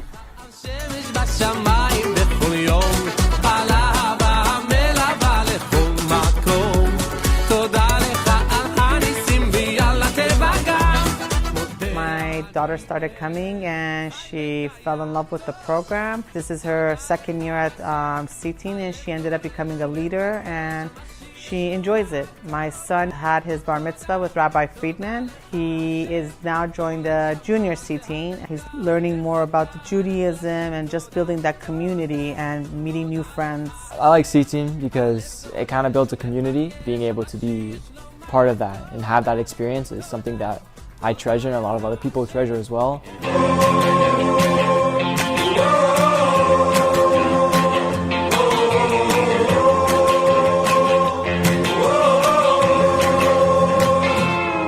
I've seen the growth of Chabad. I've seen my own personal growth and exploration of Judaism, and it's been quite the journey. My dream for this place is that every single day of the week there will be adults, kids, teenagers coming and going, enjoying each other's camaraderie, studying, developing a connection to the land of Israel and a belief in God.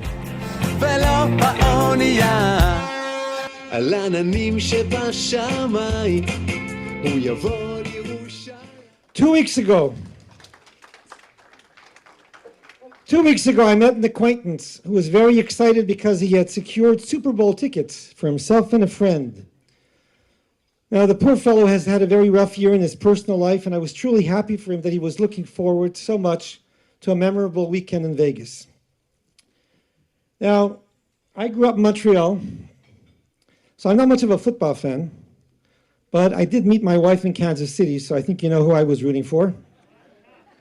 Where is my... Oh, there you are. Okay. Hello. I had heard on the radio that tickets for the game were going for $9,000 and up. So a quick calculation told me that the weekend would probably cost this fellow about $30,000 once you factor in travel, accommodations, food, shows, and all the other things that happen in Vegas and need to stay in Vegas. I guess I must have muttered something to him like, wow, that's kind of a pricey weekend, because he smiled and said, "You know, Rabbi, you only live once." And he's right. You only live once.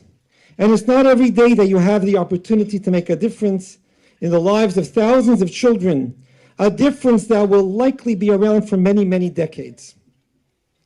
1 year ago from this very podium, I announced that we had just opened escrow on that beautiful property that you just saw in the video.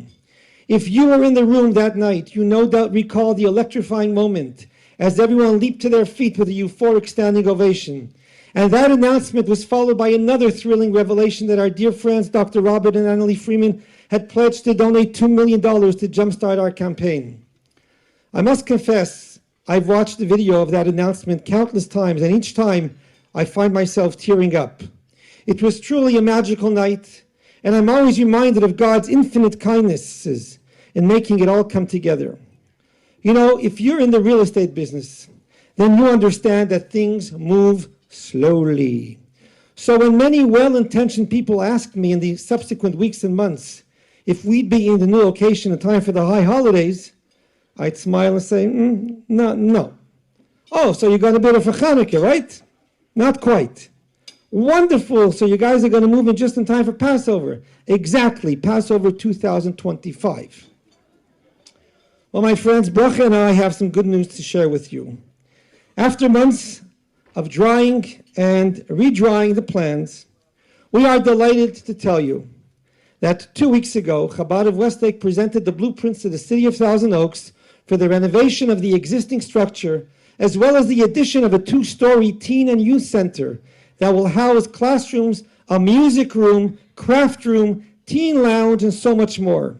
We hope and pray that the city's initial positive view will continue throughout the process so that our builder, Mr. Sam Socher, who is in the room tonight, can get started with the bulldozers and all that fun stuff.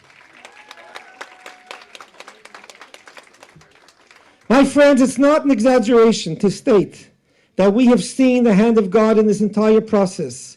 From the very beginning, as Robert Freeman said in the video, God has granted us an opportunity of a lifetime to do something bold so that we will always be able to look back and say, I made that place happen. It's not just one weekend. It's 52 weekends a year that families will gather in the beauty of the majestic sanctuary to share their values and rich heritage, to support each other in the good times and in other times. It's not just one weekend.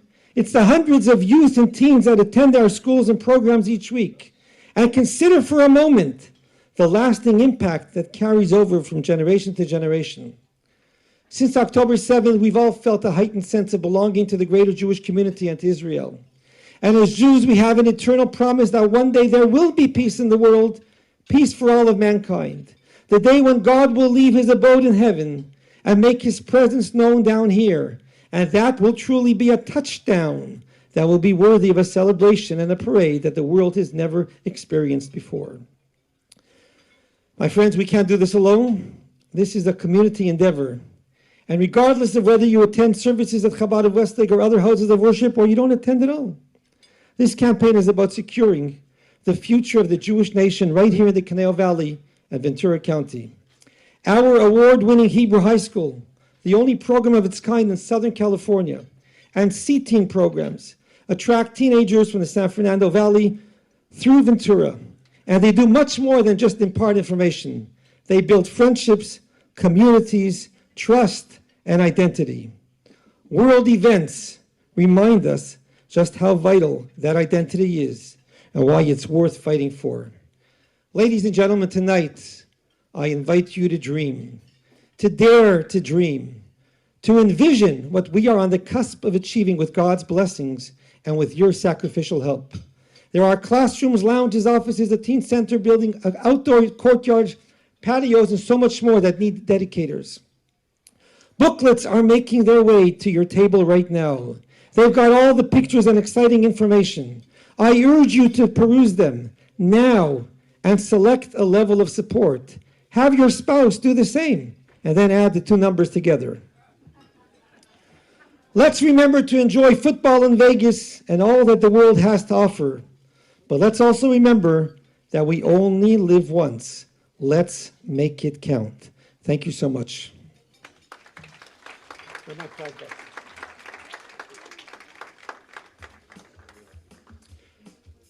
As you take a look at the beautiful booklets that are being passed along to the tables right now, we are going to begin our Chinese auction. Boxes are coming up my way. The prizes can be claimed in room 123, which is straight across the courtyard. A quick thank you to Aaron Niaza for the beautiful music, and a special big thank you to my dear friend Jono Herzog from Chabad Events for all of tonight's delicious food. And now for the winners of our Chinese auction. Here we go. Who's got the scotch tape here? Terry Doria, somebody here? Let's go. I gotta move. 5 for 5. Can I get a catalog here, please, somebody?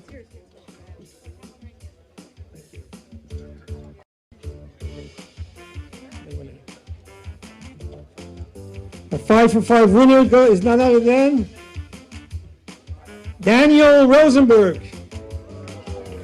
I need another catalog, please.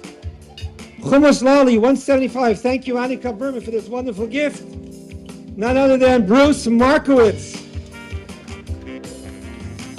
Target gift card, $225. None other than Lady Bistritsky.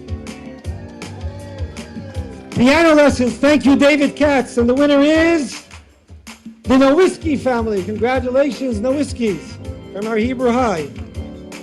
Agoura Hills Car Wash, none other than the Katz family. Congratulations, Paul and Sandra, number 44. Pizza Nosh for a year, free pizza. Is that it? Is this the right one? Give me the right one. Our winners are the Adams family. Congratulations, Jeb and Hadar. Israeli Cosmetics, we have 2 winners. Our first winner is Yael Kopliovich. Yael, are you still here? You just won this prize. Our second winner is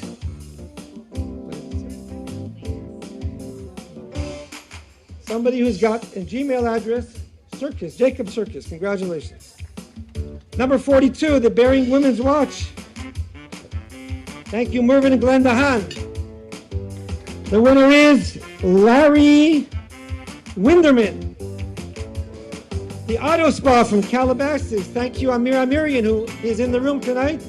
Joy and Marty Teitelbaum. Congratulations. Ray-Ban Sunglasses. Our winner is the Nosrati family. Farhad Nosrati. Congratulations. The Art of Detail from Lavaggio, number 39. Rabbi and Mrs. Levine, you've won yourself Lavaggio car detail. Congratulations. Prevlo Bikes from Westlake Village, a neighbor of Chabad of Westlake. The winner is Judy Schaefer. Congratulations to Judy. Apple AirPods, number 37. The winner is the Ben Shoshan family. They won Hawaii last year. How does it feel to win AirPods after winning Hawaii last year? Number 36, women's stylish clothing is the Schoen, Jay and Sherry Schoen. Congratulations. Nordstrom gift card. Thank you, Eisenstadt family. And a lot of tickets in everyone. A lot of people like shopping in Nordstrom. Congratulations, Shachar and Nancy Kalev from our Hebrew High. We have 2 winners for a free weekend camp. Thank you, Rabbi and Mrs. Heidingsfeld, for the beautiful gift on their beautiful 5-acre ranch in Simi Valley, Moorpark, Joy Teitelbaum. How old's your granddaughter, Joy? Old enough for camp? And our second winner is Leora Langberg. The Citizens Watch, number 33. Our winner is the Ben Shoshans. All right, Ben Shoshan, you're doing good. 2 winners for Brain Thrive. Westlake Village, state-of-the-art place. If you need them, Robert Freeman. Our second winner is Joel and Alexis Schaefer. Congratulations. You're going to love this place. It's a Brain Thrive. They're going to fry your brain for you. Where's Lawrence Michelson? Lawrence is sponsoring a mobile car wash at your home or at his home, whatever's more convenient for you, for 1 year. And you get to have a cigar with Lawrence every time the car gets washed. And the winner is Saki Ben Shoshan. Saki, how much did you bribe me tonight? The Vitamix goes to Mira Lazarovich. Another Michelson gift, $350 gift card for fashion sneakers from George Kicks. And our winner is the Garland family. Congratulations, Garland. The auto package.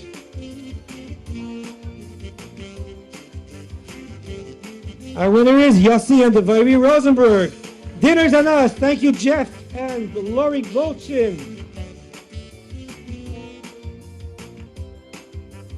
Our winner is Andrew Miller. Congratulations, Andrew.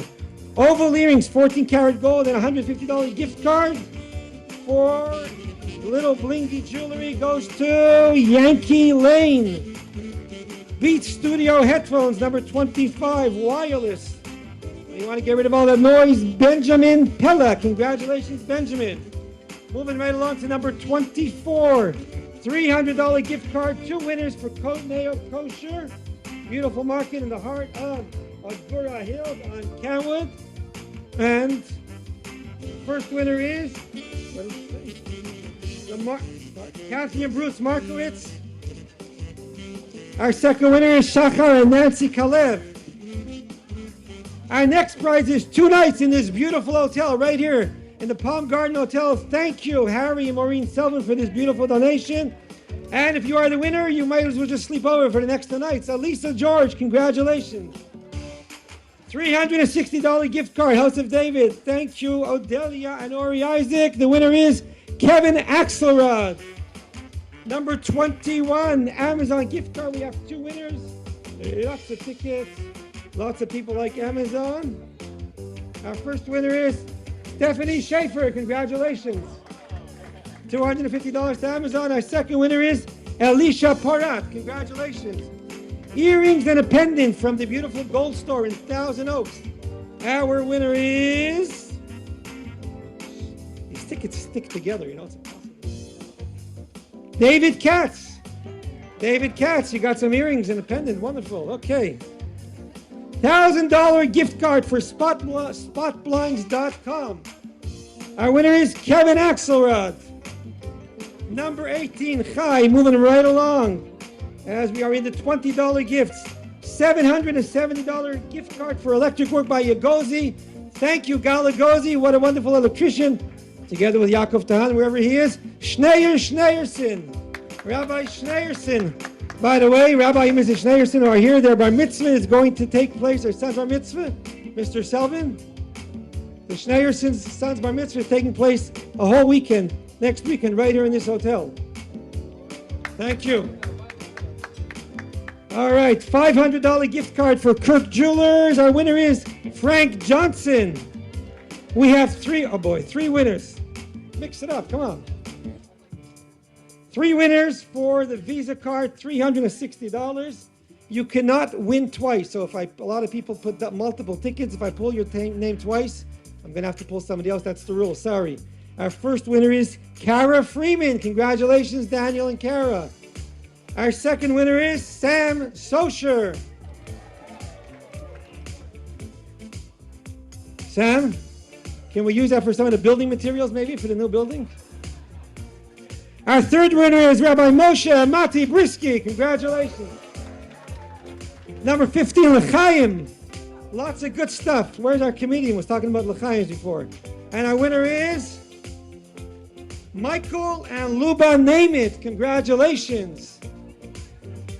Where's the Namits? They were here before. Congratulations. Look, what was that? You won a lot of vodka. A lot of L'chaims. A pearl pendant from Delmar Jewelers in Montreal, Canada. And the winner is none other than Terry Doria. Where is Terry Doria? Number 13, 1-year membership in the Herzog Wine Cellar Club.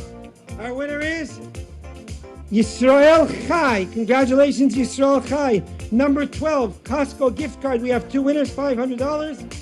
Thank you, Tzaki Ben Shoshan and Rinat for sponsoring this prize, as well as Simona Tedgi in memory of Armand Tedgi, 2 winners.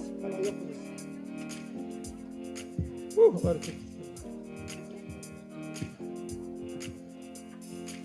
First winner is none other than Galagozi. Congratulations, Galagozi. $500 in Costco. The second winner is Yehudis Bieber. Congratulations, Yehudis Bieber. The inspiring 15-inch laptop goes to none other than Yossi Nathanson. Congratulations, Yossi. The Nathansons are in Houston, Texas. They're always the first one to participate in their annual auction. Congratulations. Bloomingdale's $500 gift card goes to none other than Thomas Diner, or Diener. I'm not sure how to pronounce that. Congratulations, Thomas. 2 winners. Thank you, Jay Schoen, for the Crash Doctor in Simi Valley. You should never need him, but if you do, he's a great guy. Take care of your car. Winner number 1, Frank Johnson. Winner number 2. Oh, Frank Johnson again. Somebody else.